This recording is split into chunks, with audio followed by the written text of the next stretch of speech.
Para muchos, el renacimiento de Israel en 1948 marcó el comienzo de la cuenta atrás para la llegada del anticristo, la segunda venida y el fin del mundo como lo conocemos.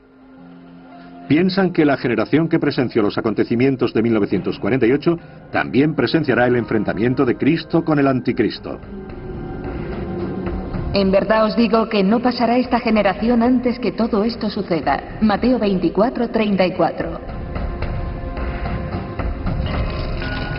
Las cosas a las que Mateo se refiere son guerras,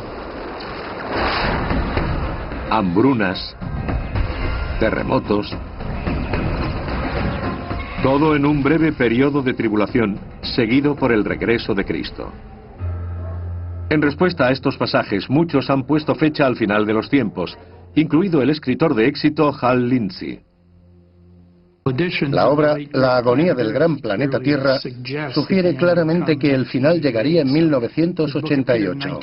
Su libro apareció en 1970 y tuvieron que pasar 18 años para probar su error. Sin embargo, muchos piensan que 1948 es la fecha de inicio de la marcha hacia el Armagedón. Centran su atención en interpretar la duración en años de una generación bíblica. Una generación pueden ser 100 años. 1948 fue el principio, así que nos estamos acercando al final de esta generación. Y no falta tanto. Pero aunque alguno de estos argumentos sea inquietante, Hal Lindsey y Benny Hinn representan solo una parte de la tradición de creyentes en la cercanía del fin de los tiempos. En el siglo XIX, William Miller, un predicador baptista de Vermont, hizo una predicción del fin que sería conocida como la Gran Decepción. Prácticamente no había recibido educación, era autodidacta y llegó a la conclusión de que Jesucristo volvería a la tierra hacia 1843 o 1844. Comenzó a predicar este mensaje por toda Nueva York y Vermont. Este es un mapa milenarista, el mapa de la profecía que retrata el final de los tiempos. Se publicó en 1842 para usarse a lo largo del año, porque predijo, como muestra el propio mapa, que el fin del mundo sería en 1843. En la izquierda están las imágenes y el texto del libro de Daniel, y en la derecha las imágenes y el texto del Apocalipsis. Cuando 1843 pasó sin que el mundo terminase, Miller recalculó y se justificó diciendo que no había contado la transición de la era precristiana a la actual. Finalmente, hizo sus cálculos usando lo que llamó aritmética milenarista. Decía que Jesús regresaría el 22 de octubre de 1844. Para entonces, los milenaristas abandonaron todo. Renunciaron a sus empleos, dejaron de cultivar los campos y pagaron todas sus deudas. El fracaso de esta segunda profecía fue conocido como la Gran Decepción, por la angustia que los creyentes sintieron al darse cuenta de que el milenio no estaba próximo. Sin embargo, el interés por la profecía siguió en alza. En la última mitad del siglo XX, cualquier cambio en Oriente Próximo podía inspirar el pensamiento milenarista. Recuerdo estar jugando un día de verano en junio de 1967, cuando mi madre salió por la puerta y me dijo: hijo, este es el fin, prepárate porque Jesús puede llegar en cualquier momento. Era durante la guerra de los 6 días y su interpretación del Apocalipsis fue que esta guerra representaba la recuperación israelí de la ciudad vieja de Jerusalén. Era la última condición para el regreso de Jesús. El significado de Israel para los creyentes en la profecía no es solo un asunto de fe, también tiene implicaciones políticas. Hoy hay un gran número de escritores proféticos que están tratando de conformar la política de Estados Unidos en asuntos muy concretos referentes a Israel.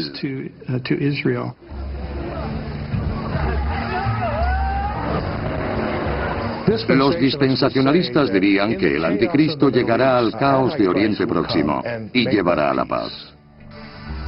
Pero la mayoría de los especialistas descarta la idea de que la gran señal bíblica sea la fundación de Israel en 1948. Piensan que aquel pasaje bíblico del Antiguo Testamento se refiere al regreso del Éxodo que ocurrió hace miles de años. Algunos de los primeros indicios vienen de pasajes como los de Ezequiel y Daniel, que fueron escritos durante tiempos de tensión. Por ejemplo, el de Ezequiel se escribió pidiendo el fin de la cautividad babilónica. Fue escrito durante el tiempo del exilio con la esperanza de volver a la tierra prometida.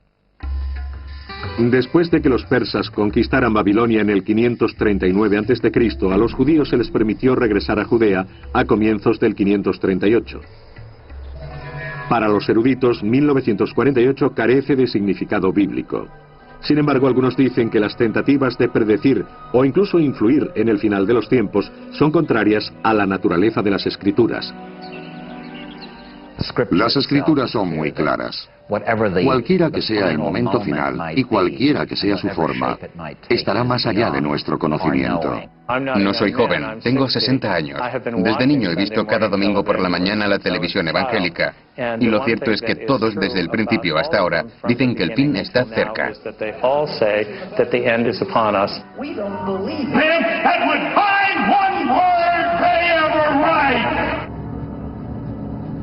Pero si el mundo como lo conocemos hoy es devastado por el anticristo, trayendo la batalla de Armagedón y terribles juicios de Dios, ¿quién podrá salvarse de esta situación? ¿Y quién podrá escapar de tan brutal castigo?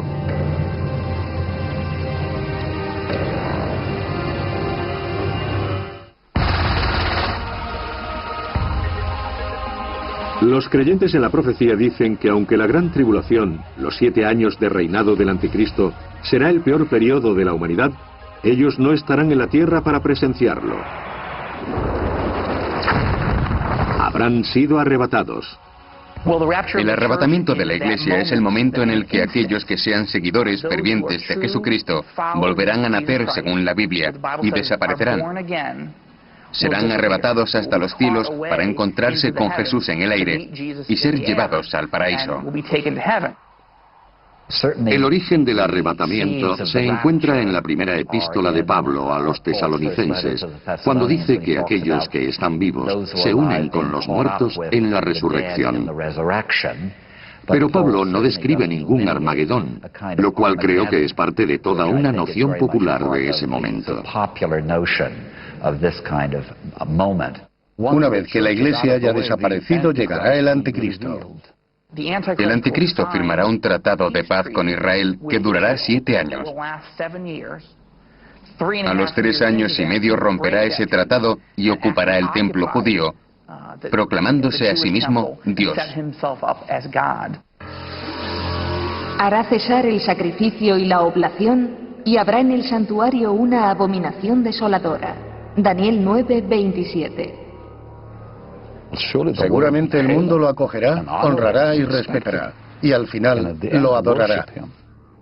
Y adoraron a la bestia diciendo, ¿quién como la bestia? ¿Quién podrá guerrear contra ella? Apocalipsis 13:4. De acuerdo con los creyentes, el anticristo, aunque tenga la apariencia de pacificador, será por naturaleza un perseguidor. Este hombre de paz será como Stalin, que vino a mejorar la vida de los soviéticos y mató entre 20 y 40 millones de ellos. Pero de acuerdo con esta descripción dispensacionalista, ¿quiénes serán los perseguidos por el anticristo? Los perseguidos serán, desde un punto de vista evangélico, aquellos que no hicieron ningún compromiso personal con Cristo, aquellos que no lo aceptaron. Algunos ven en ello un elemento de venganza. Si pensamos en nosotros como los fieles, podremos sentirnos más fieles y seguros viendo qué cosas terribles le sucederán a otros. Porque habrá entonces una tan gran tribulación cual no la hubo hasta ahora. Mateo 24:21. El anticristo dará muerte a todos aquellos que se nieguen a reconocerlo. Para entonces, todos los cristianos se habrán ido, habrán sido arrebatados. Así que perseguirá a los judíos que hayan creído en Jesucristo tras el arrebatamiento. Habrá un terrible holocausto para ellos.